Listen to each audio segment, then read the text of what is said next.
Music Pro 26. It's David here. Joining me right now. I'm Linda Blaise. Yeah, Linda Blaise. So from Houston, Texas area. All the way from Houston, Texas. How was that journey for you? Well, it was interesting because right now we're having an issue with TSA. So I just arrived early. And I got here on time and I was very happy. That's smart. How have you been enjoying the conference so far? What did you come here for? Well, I came here for songwriting and business issues, more like how to promote myself and also to learn more about the business in and of itself. And I feel like I've learned a lot. Yeah. I feel like I've learned quite a bit to give me a direction to where I can go back home and start planning and get going on my journey. That's great. And so what sort of business aspects do you feel like you wanted to be able to cover and get into this weekend? As far as copywriting is concerned, copywriting I already knew, but I didn't know about MCL and, and the different places you have to join, like CSAC. I already have, ASCAP, but having the other digital providers, that's how they make sure your digital money comes in. So I did make sure that I joined that this week. And I listened intently to many of the classes, and some of them I'm still going, oh my. So I'll definitely be going back over and listening to what I recorded and some notes and things like that, because it is quite involved. Very much so. It's one of those things that if you wanted to collect all royalties owed to you, and your music was literally everywhere. There's radio, there's internet radio, there's digital sales or streaming royalties. Music distributors generally handle that. There's live performance. You can submit your live performance to organizations nowadays to get some compensation for that. You're absolutely right. There's a lot of stuff to know on that side of things to be able to claim all of your royalties and all of your income streams. And do you feel like the conference has so far fulfilled on all the knowledge that you felt like you needed to proceed? I think that the conference has exceeded my expectations. In my opinion. I feel that there was a lot of planning. There was a lot of careful planning put into this event. I think that even down to helping find out which hotel you could stay at, Yes. And having it in a venue where I know that they're associated with Musicians Institute, but it also happens to be near great hotels. There are stores where if you don't want to eat out, you can go get yourself something to eat and cook at home, or wherever you're staying. And in my case, I had that option. And I could walk here. I found that it was very meticulously planned. It really was, and I have been poking fun at it here and there, guys, but that's just me being kind of funny. What Linda's saying here is absolutely the case. That, I'm staying at Motel 6, the walk is 8 minutes to the Musicians Institute. Already incredible. If I want to go get a smoothie or something, it's a 15-minute walk. Nothing crazy. I mean, I'm glad I'm wearing runners, I will say that. But if I was wearing boots this weekend, I don't know, because I've been doing over 7,000 steps a day, and I think yesterday it was over 8,000. Good. Yeah, but I feel good doing it. It's not. I don't feel tired. My legs and feet are doing just fine. Yes. I think there's too much going on where my body may start feeling tired, but then I start thinking about what's coming up the next day and what I need to do. I had an amazing experience, if I could share with you. Yeah, please. I met a lovely lady named Althea who was invited on stage to sing during a Paul Smith presentation on harmony, melody, and harmony, melody, and rhythm. Yeah. And he was laying the law down on what you need to be doing. And that's part of my journey. I'll be going home, and I'm going to be really focusing on harmony, melody, and rhythm, making sure that my songs are tighter. And that's what I got from that. Make sure that they're tight, where they're understandable, but they're reachable. You know what I mean? And adjusting those things. But back to that class, Althea was invited to come up and sing with the band, and the band were, there's no way I just sat there with, holding it together and not letting my jaws drop. So there was Paul Reed Smith, the drummer. Yes, I can't think of his name right now. Alex. Alex, I think, was on the bass. And on the bass. Tim Pierce on guitar. Tim Pierce on guitar. Yeah. Tim Pierce on guitar is like, we all know things like Eric Clapton. You know, we see those kind of, we think of the Jimmy Page and that kind of thing, guitar players.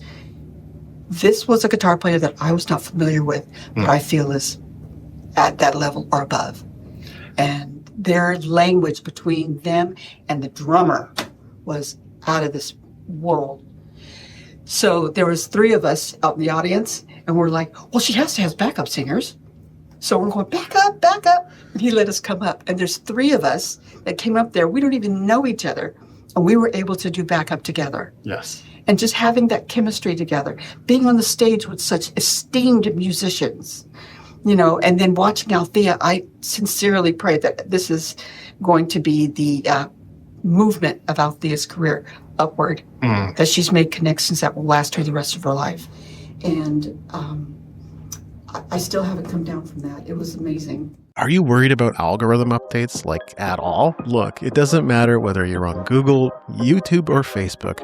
Every platform has an algorithm, and the attention you get, even your latest music release, is 100% dependent on how the platforms prioritize views. The latest Google update caused blog traffic to tank. It's really volatile out there right now, especially with the emergence of AI. Isn't it time you started locking in your backup plan? What you need is an email list. My recommendation, get started with Kit, an email marketing platform built specifically for creators. Go to davidandrewweeb.com/convertkit or use the QR code on screen to start building your email list today, because before long, it might be the only way you can reach your audience. This ad is not endorsed by Kit. This is a personal recommendation of David Andrew Wiebe. If you purchase through his affiliate link, he will receive a commission at no cost to you. This show is supported by its listeners and viewers. Thank you for your support. And the song was Money, right? Money, money, money, money, money. Yeah, exactly. Money. Everyone should know that one. Yes, Great, yes. great tune. Classic tune, yes. So I do pay attention to guitar tube a lot, whether that's something people know or not. So Tim Pierce being like, there are a lot of people, a lot of personalities doing the guitar tube, YouTube sort of thing. But Tim Pierce certainly stands out in a way and has frequently appeared with people like Rick Beato as well. So 1,000 albums he's played on. And obviously things in session playing these days have changed a lot. Like if you charge by the hour, this is one of the things Tim was saying, if you charge by the hour, he says he's done within an hour. So that means there's not always a lot of income in it, certainly as there used to be. But yeah, he played on many, many, many legendary albums, over 1,000. So it's pretty crazy. and it's over 1,000 of people who Yeah, famous. vary. I mean, and then same with the bass player. It's funny how you sit in the class and you listen to the names and your jaw drops a little bit, but it's like, oh, okay. And then Erick Walls. Yes, Erick Walls was here yesterday. Erick Walls has been here, and that interview I thought was very nice. Erick Walls has a demeanor that exudes welcoming. I absolutely And couldn't agree more. he is a very talented musician. I used to sing, not with him, but we went to church together. So I was in the choir and he was guitar player. So that's how I knew him from before. And to hear him on stage talk about, he's been with, huge artists like Beyonce. Yeah. Just the kind of talent that taught me that no matter how big you get, it's really not about you. It's about making sure that your talent stays at a strong level, that you're approachable, and that you know how to talk to people. Yeah, I think much has been said about being a good hang in the industry, but that still very much remains the case if you want steady and consistent work. So that's really key. And also having something new, because you're only as good as the last thing you put out. And that means if you didn't put out anything this year, it's March already.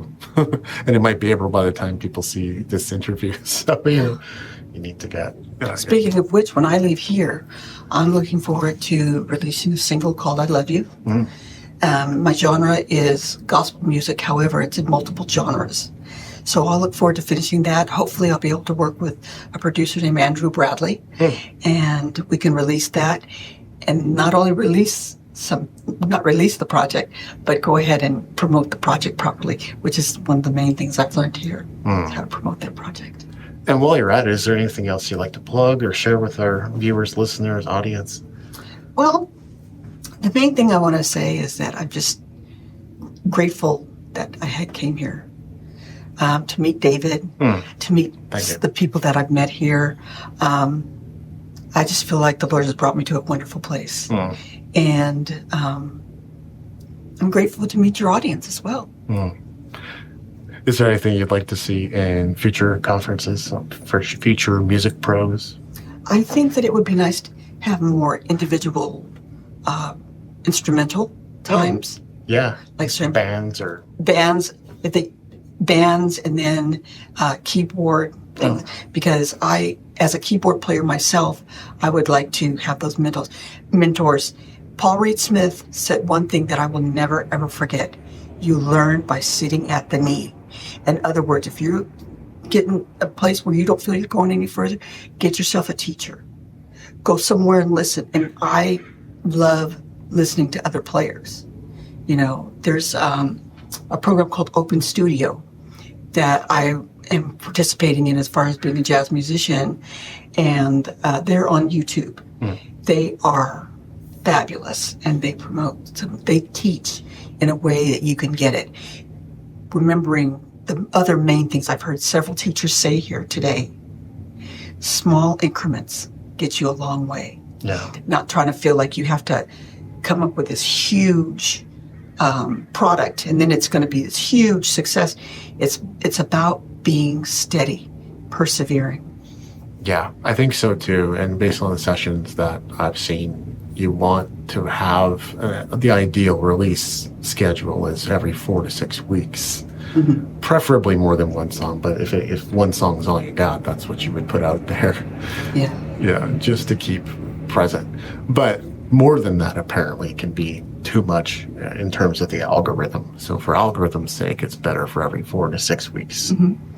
If you don't mind me adding to that, sure. You have to give people time to absorb what you've done. I think so too. You know, people, there's seldom you can hear songs that you love it and you just hold on to it.